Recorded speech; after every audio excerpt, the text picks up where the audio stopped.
Have you ever woken up at 3 in the morning with your mind locked on a decision you made years ago? A word you said in anger, a door you let close without ever walking through it, a person you let drift away because you were too proud or too scared or too busy to reach out.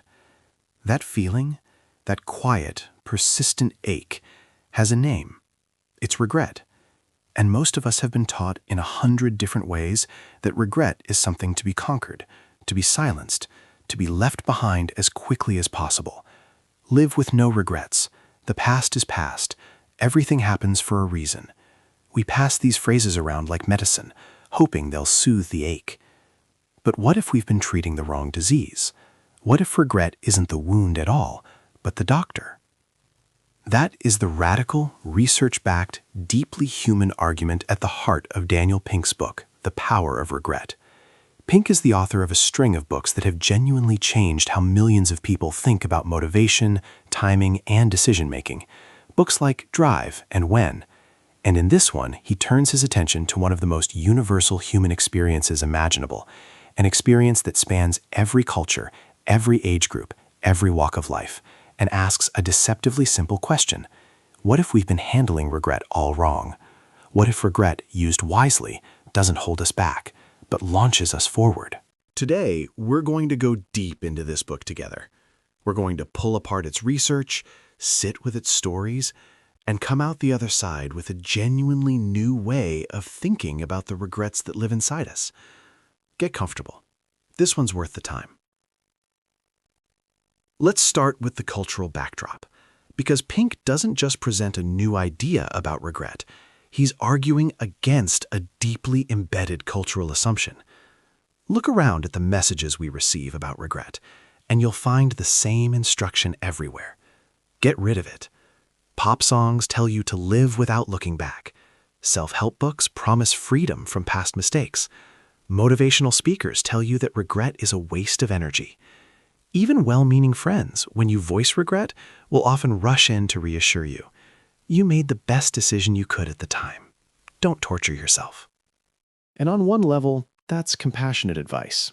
Chronic, unexamined regret absolutely can be harmful. It can trap people in the past, fuel depression and anxiety, and prevent meaningful action in the present. Pink acknowledges all of this. He's not arguing that we should marinate in misery. But he is arguing something much more nuanced and ultimately more powerful. He's saying that the attempt to eliminate regret entirely, to simply not feel it, to push it away before it can teach you anything, is a mistake. Not just a psychological mistake, but a philosophical one. Because regret, when you look at it clearly, is one of the most profound signals available to us. It points directly at what we value. It maps the gap between who we are and who we want to be. And that kind of information is not something you throw away. It's something you use. To make this argument, Pink needed more than intuition. He needed data. So he and his team designed what they called the American Regret Project, a large-scale survey of thousands of Americans from every demographic, asking one open-ended question: what is your biggest regret? They collected thousands of responses. And then they did the same thing internationally, gathering regrets from people across dozens of countries, creating what became one of the most comprehensive databases of human regret ever assembled. When Pink and his team analyzed the data, something striking emerged. Despite the enormous diversity of human experience, different ages, different backgrounds, different circumstances, the regrets didn't scatter randomly across the full range of life. They clustered, they concentrated, they organized themselves again and again into 4 distinct categories, 4 areas of life that seem to matter most to human beings, deeply and universally. Pink calls these the 4 core regrets, and understanding them is genuinely one of the most clarifying lenses you can apply to your own life. The first category is what Pink calls foundation regrets. These are regrets rooted in stability and security, decisions around education, money, health, and the basic groundwork of a sustainable life. I wish I'd finished my degree. I wish I hadn't ignored my health for so long. I wish I'd been smarter with money when I was young. These regrets arise when the floor of our life feels shaky, when the foundational decisions we made, or didn't make left us without the stability we need to build anything lasting on top of them. Foundation regrets are painful because they're so structural. They don't just affect one part of life, they affect everything. The second category, and Pink's research shows this is the most common category of all, is boldness regrets. These are the regrets of the unlived life, the risks not taken, the paths not walked, the things we wanted to do but didn't because we were afraid or uncertain or waiting for a better moment that never arrived. I wish I'd started my own business. I wish I'd told that person how I felt. I wish I'd taken the leap and moved to a new city. I wish I'd pursued the thing I actually cared about instead of the thing that seemed safe. This finding deserves to be held up and examined carefully because it contradicts a lot of what we might assume. In the short term, we often regret the bold things we did that didn't work out, the failed venture, the rejected confession, the embarrassing attempt.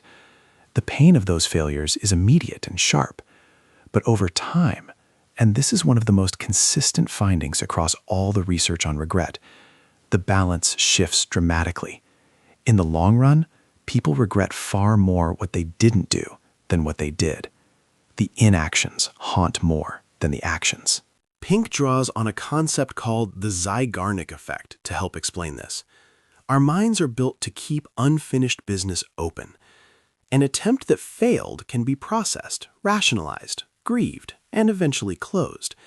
But an attempt that was never made stays open indefinitely. It never gets resolved. It just sits there, growing in weight with each passing year, whispering, "What if?" at the most unexpected moments. The third category is moral regrets.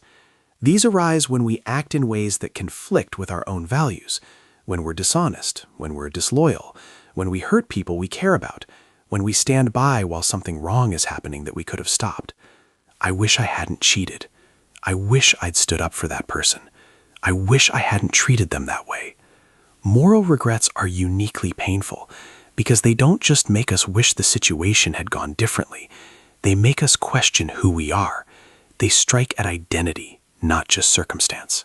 The fourth category is connection regrets. These are regrets about relationships, the friendships that faded without us fighting for them, the family ties that frayed while we were busy, the love that withered from neglect, the words of gratitude or affection we kept meaning to say and never said. Connection regrets are among the deepest and lasting.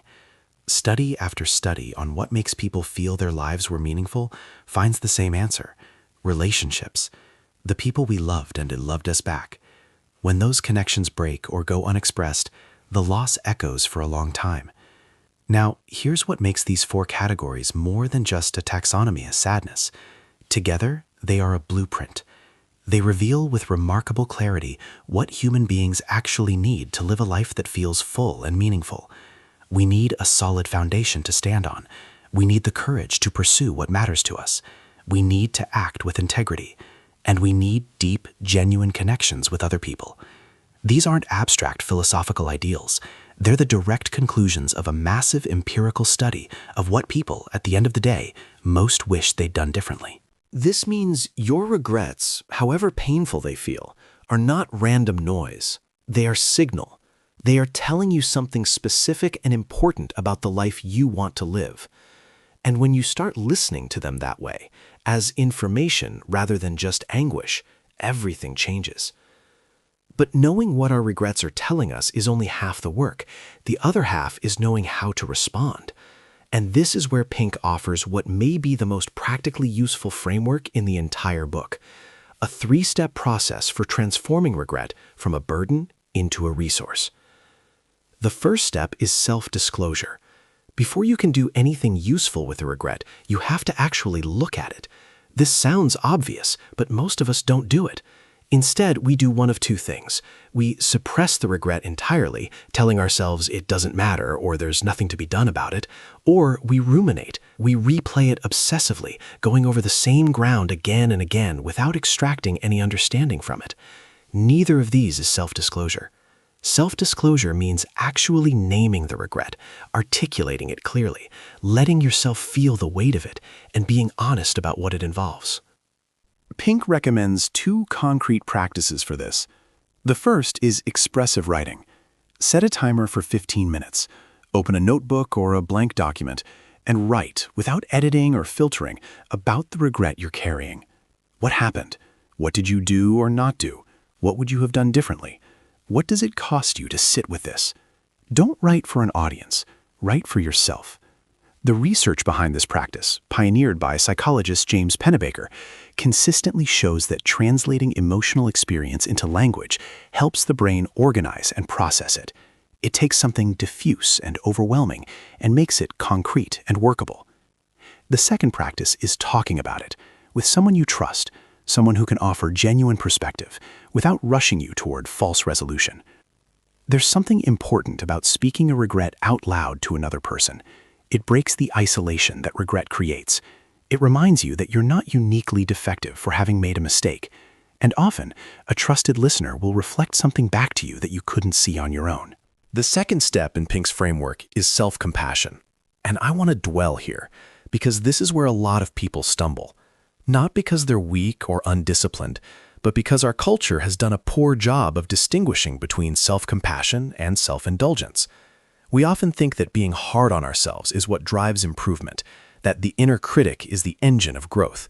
But research by psychologist Kristen Neff and others has consistently shown the opposite. Excessive self-criticism actually undermines performance.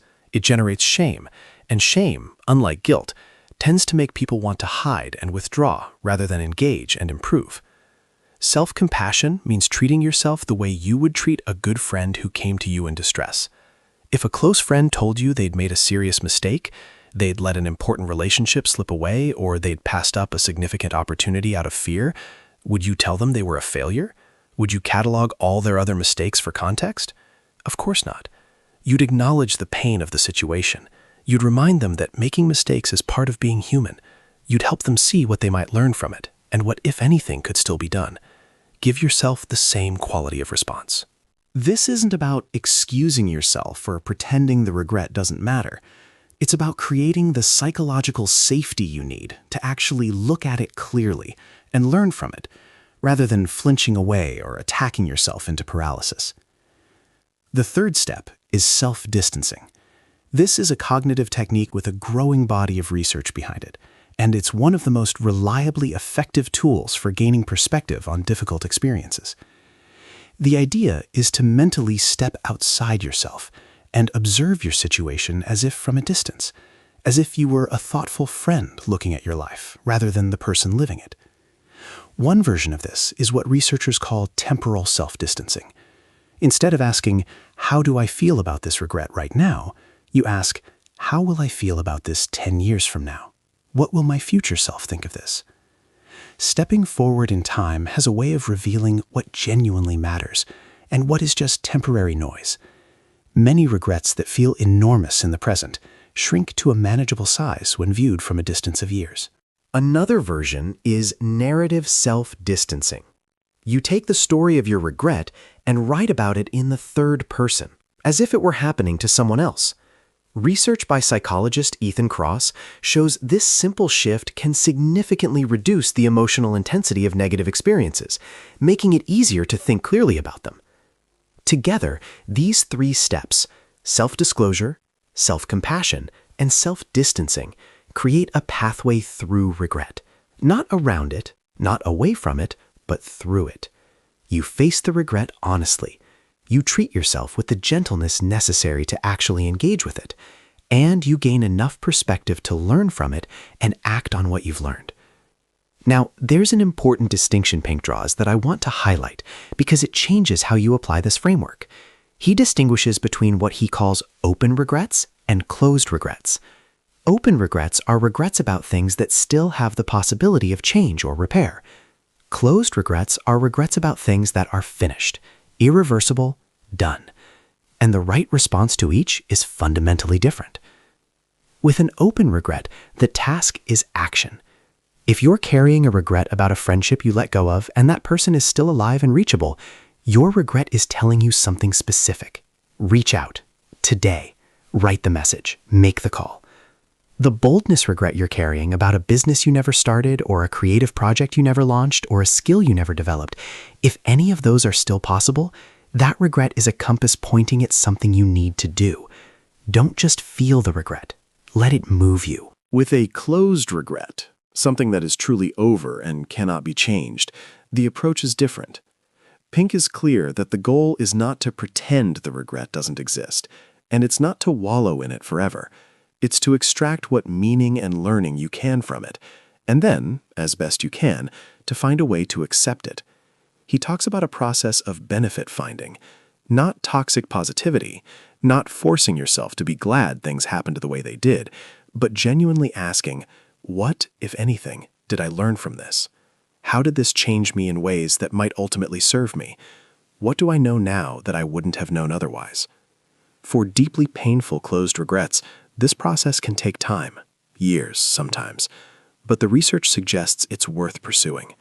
People who find some way to construct meaning from their regrets, not to celebrate them, but to understand their place in the larger story, show better psychological well-being than people who either suppress their regrets or remain stuck in rumination. One more idea from Pink's framework that I find particularly useful is the concept of using regret proactively, not just to process what has already happened, but to make better decisions going forward. Pink calls this the prospective use of regret, and it draws on a powerful cognitive tool, imagining your future self looking back. Before making an important decision, ask yourself this question: how will my future self feel about this choice? If I imagine myself 10 years from now, looking back on this moment, will I be glad I did this, or wish I hadn't?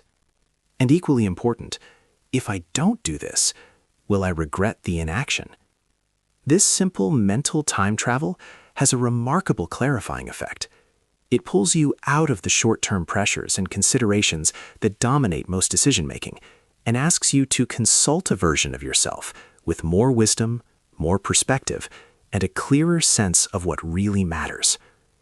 Research on what's called future self-continuity, how connected people feel to their future selves, shows that people who can vividly imagine their future selves tend to make better long-term decisions. They save more money. They invest in their health. They pursue things that take time to pay off. The future self is a powerful ally. Learn to consult them. There's also a related technique Pink describes as end-of-life thinking. Imagine yourself at the very end of your life, looking back. What do you hope to see? What would make you feel your time was well spent? What would make you proud? These questions cut through an enormous amount of noise. They tend to produce answers that are strikingly consistent: meaningful relationships, creative contribution, living in alignment with your values, being courageous when it counted. And when you know what answers you're hoping for at the end, you can start living toward them at the beginning. I want to pause here and talk about one of the most counterintuitive points Pink makes, a point that I think has real practical urgency. He introduces the concept of what he calls the action-inaction asymmetry, which refers to how differently we process regrets about things we did versus things we didn't do as time passes. In the short term, action regrets tend to be more painful. If you start a business and it fails, that failure is immediate, concrete, and stinging. If you confess your feelings to someone and get rejected, the rejection hurts right away. If you take a risk and it doesn't work out, you feel it immediately.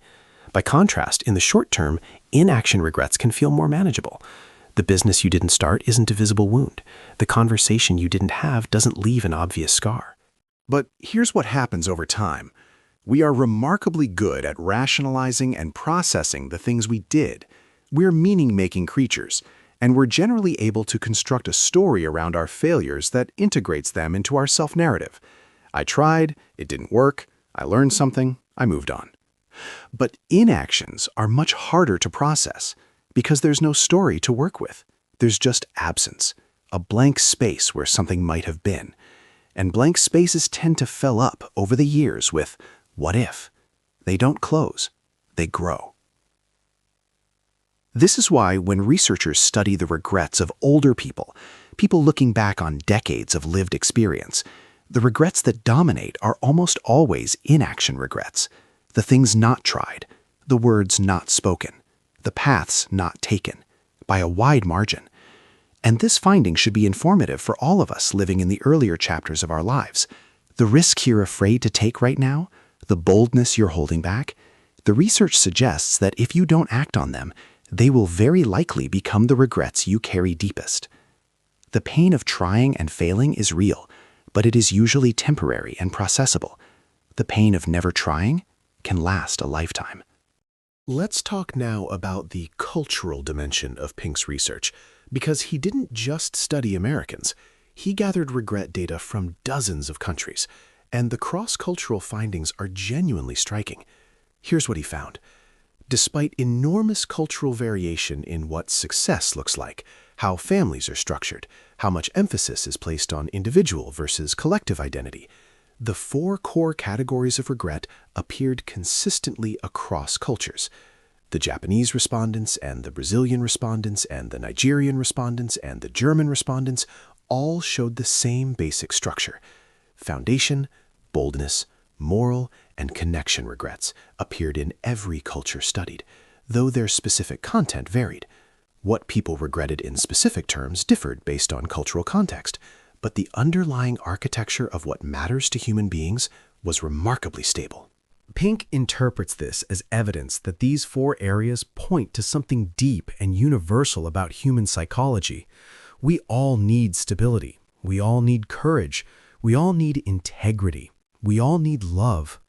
These aren't Western values or individualist values or any particular cultural ideology. They seem to be features of the species. And if that's true, then your regrets in these 4 areas are not personal failures. They are the inevitable byproduct of being human and caring about human things. Let me also talk about something Pink addresses that I think is enormously important, the difference between healthy regret and destructive rumination. Because one of the objections to his whole thesis might be, but isn't dwelling on regret harmful? Don't therapists tell us to let go of the past? And the answer is, yes, in one form it absolutely is harmful, but there are different forms. Destructive rumination is when you replay the same painful event repeatedly without extracting any understanding or taking any constructive action. It's circular, it's self-punishing, it generates shame and despair. It keeps you stuck in the past without any forward motion.